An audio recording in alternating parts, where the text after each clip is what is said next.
Hello, vlogging from my niece's bedroom, and I'm at Thanksgiving with my family in Lubbock, Texas. My sister lives here, my brother-in-law, their kids. But anyway, I'm really excited because I just recently finished the book Augustus by John Williams, and that book just completely blew my mind. My mother is about to pick it up, and I can't wait for her to read it so I can talk with her about it because we both read Stoner a lot around the same time. I read it, or listened to it, actually listened to the audiobook of that one right before she did, and then I re-listened to it when I was visiting her, and we cannot stop gushing about Stoner. We've been gushing about Stoner ever since, and I didn't think a book would top Stoner after reading that or listening to that, and then Augustus blew my mind. So I don't know if it's recency bias, but I think maybe Augustus surpassed Stoner. Only time will tell. But I am so impressed again with John Williams and his writing style, with his approach to narrative, with an epistolary approach, I should say, and the way that he was able to give you letters and different perspectives and give you this rich portrait of Augustus, the emperor, and at the center of it, the story between Augustus and his daughter Julia, which I absolutely loved. So there was a very strong father-daughter theme in Augustus, which is also there in Stoner, though approached in very different ways. And the approach to the storytelling, everything, even though there were similar themes between the two books, the approach to storytelling is very different in Augustus.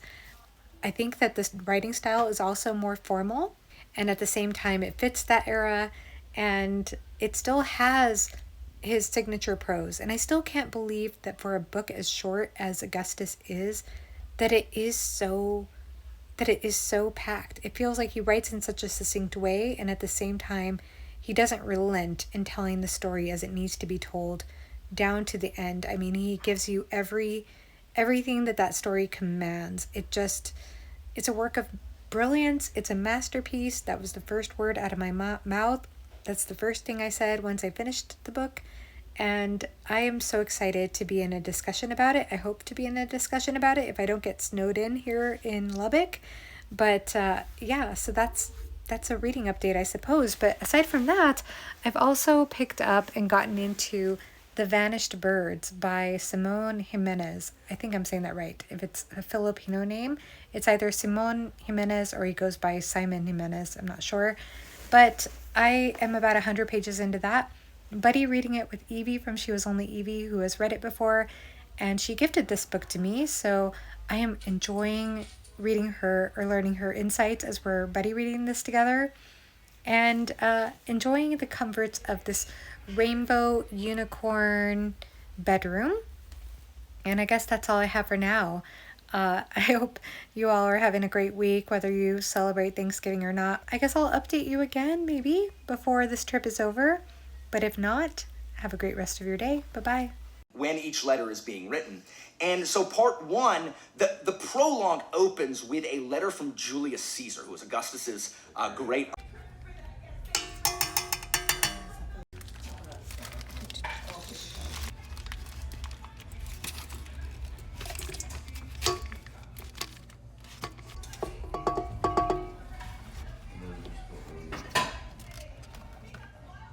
It's upside down. That's okay.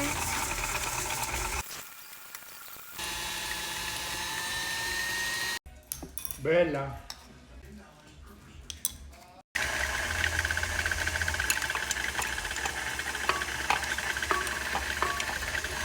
Lemon juice.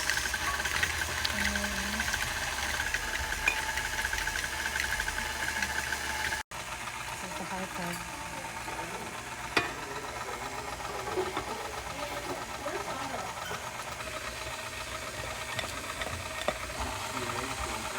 Get the milk.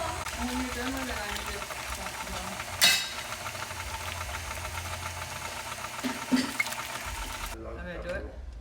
I think I could do it. Hold on, let's see if I can get this. No, I need you to do it. Yes, please. I can't. There's a little thing it slips into. I know, I see it, but I can't do it. There. Thank you. Okay. I have to get this stuff off today. Are you recording? Yes. Oh, you don't need to record this part. But it's fun. Okay, you can. This is the fun part. I'm doing a vlog, a Thanksgiving baking vlog.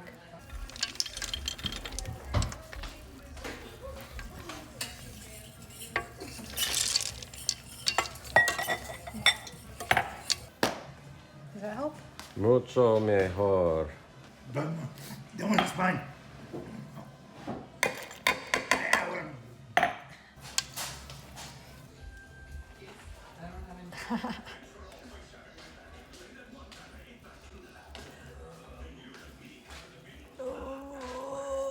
It's such a stiff dough. I remember that. He never had that. So yeah, I text him just in case.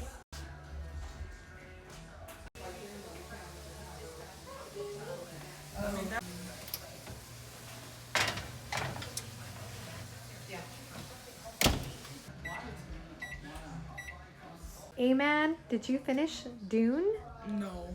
Did you DNF Dune? Possibly. I postponed it. That's what I Oh, did. so it's not right now. No. NWN. So, did you how far did you get? To page 100. That's pretty Or far 110. along. Yeah. What did you think so far? Oh, it was very detailed. Very and, detailed. no, I like the characters. Ah, do you have a favorite character? No. Not even Paul? Not No. yet? No. Okay. Yeah, I think all the characters are really interesting. Yes. Great. Well, I can't wait to hear your updated thoughts when you finish. I like it. I could edit. Miami Dolphin. I was kidding. Hey, Justin.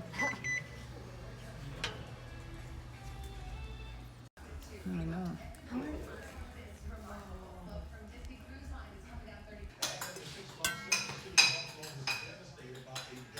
Should be your hands.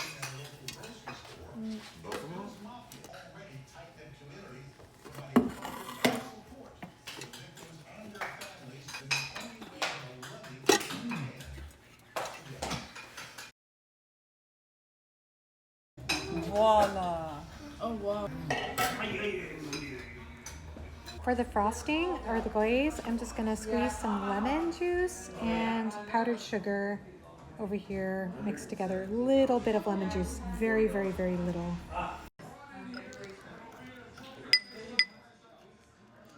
Wait, so what? You hold the basket what? Do you want me to hold that? I think I got it. What would you do if I found them?